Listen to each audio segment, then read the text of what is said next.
welcome to a series of videos. We're going to have a look at what stands for. In this video, we'll just highlight, as I say, what is the National Party, what's it stand for, also what does changing governance focus mean, and how will we enact these changes. Like I say, this will just be an overview video to give you a holistic view of what it means to support the National Party. So, what is the National Party? The National Party is a government party that wants to build a governing process that does not give the power of decision making to the few who seek the power, but to allow true democracy where the people choose the future vision of the country and society. So, in other words, we're just basically handing the keys of power from the few to the many. And what does that stand for? There are two key main things. Basically, the vision is to free up government to focus on the true core functions of a governing body, to drive opportunity equally for all individuals, so everybody is equal, but also to drive transparency through governing processes, their inputs, processes and outputs, so that we have full understanding and we can make decisions through logic and not emotion. So, what does National Party stand for in this sense? Basically, we believe in creating processes that align government decisions, aligning power, responsibility, accountability, risk and reward. As it currently stands, power is given to the few, and what we want to be able to align the power back to the people, so that true accountability for actions can be felt and the individuals will take the responsibility to run the future of the society. So, how do we do this? Well, we do it through the alignment of power, responsibility, accountability, risk and reward, as I said. But I just want to go over first how this alignment is for the individual and then for the governing body. So, to the individual, we want to align the power to make decisions that are truly best for society. This will drive the responsibility to set the goals of our society and align the accountability to make the decisions that truly deliver the best results for society. We also have to consider the risk and reward aspects of things, because if you put your hand under a fire, you will know not to do that anymore. So the risk is aligned to be made accountable when a decision has a negative consequence, to allow society as a whole to learn and evolve. And the reward is to genuinely feel the benefits of a society run for the people, by the people. Why? Because each individual needs to be truly equal. We are fighting for, or constantly fighting for equality in our governing system and in our society.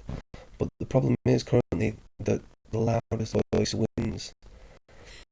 Trying to force equality will never work. You have to self-learn. Each and every single individual needs to evolve towards the upper man and learn themselves. And this is what we will focus on, driving a process that enables people to do this, to fight off entropy, so that each life is equal, and to enable a more efficient cycle of getting issues heard and resolved. For example, once the Conservative Party within the UK was elected, they were elected to try and sort out the main themes were, for example, just one example, benefits. But the problem is that when you elect a party with a certain viewpoint, they then shift other areas that don't need to be shifted. For example, the increase in gambling within the UK has been a detrimental effect, but the short-term reasons for this is the economic growth, which is just short-term and not for the benefit of society as a whole.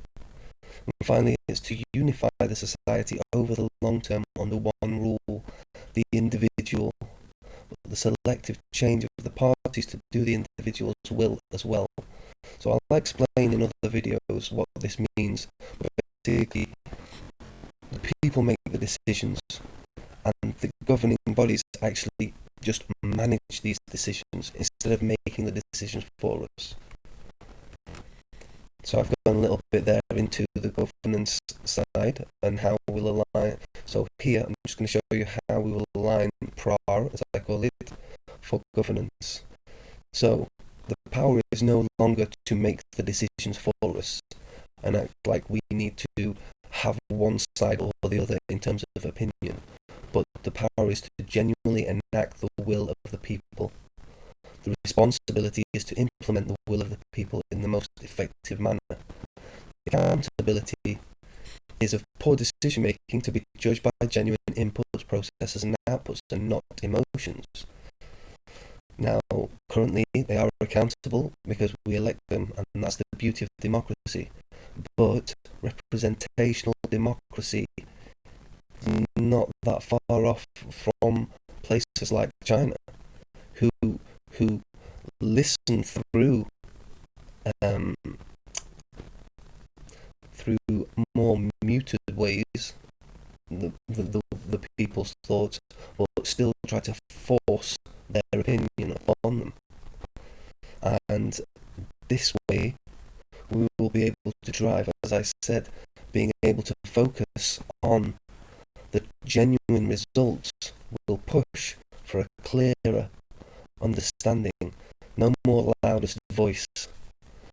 And the risks for the governing body, mistakes, is that they will be judged on merit alone, and the loss of power to an excess and lose the power to enact society's will. Of course, we have this already, but this isn't the core factor. The core factor is the division of power. And then the reward, now, currently, the reward is power, which is where the issues lie within our governing system. So the reward is to gain transparent reward for the individuals in governance to do genuinely what the society asks of them.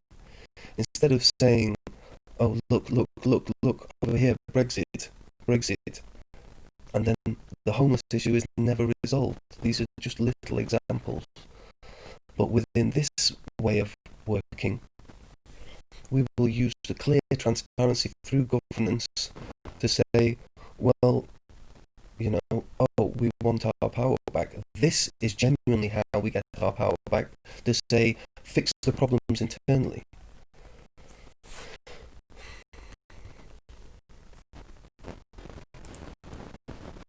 That we've got an understanding of the core gist of it.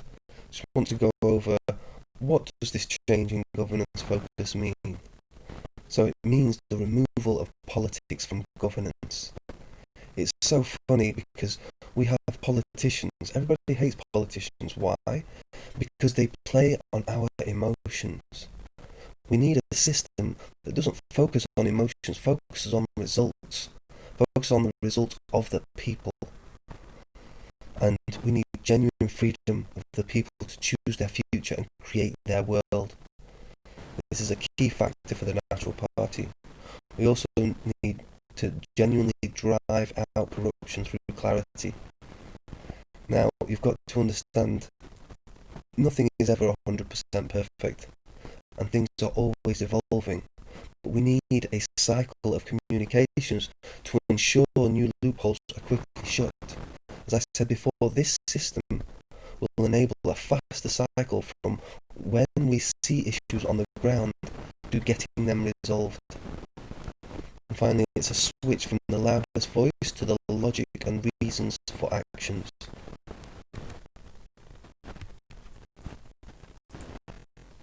So, how will we enact these changes? Now, this is just an overview, and you can see a list of the other videos within this channel to get more insight into other factors that I'm talking about here.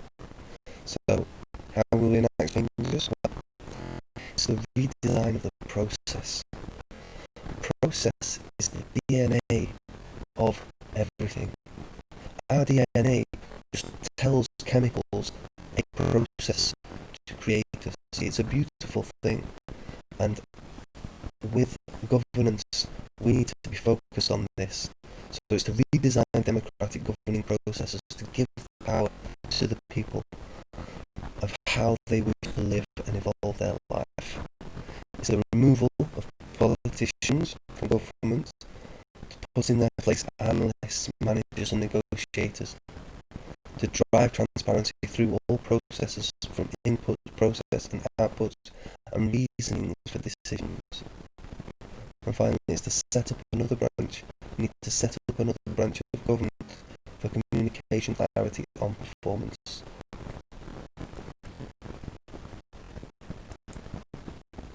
So this is the end of the introduction video. I hope that gave you a good understanding of the overview as to what is the National Party. Like I say, I hope that you can be interested and look at the other videos so you can learn more, understand more of the philosophy and what we actually do to make this vision come true. Thank you for your time, and I hope to see you in the other videos.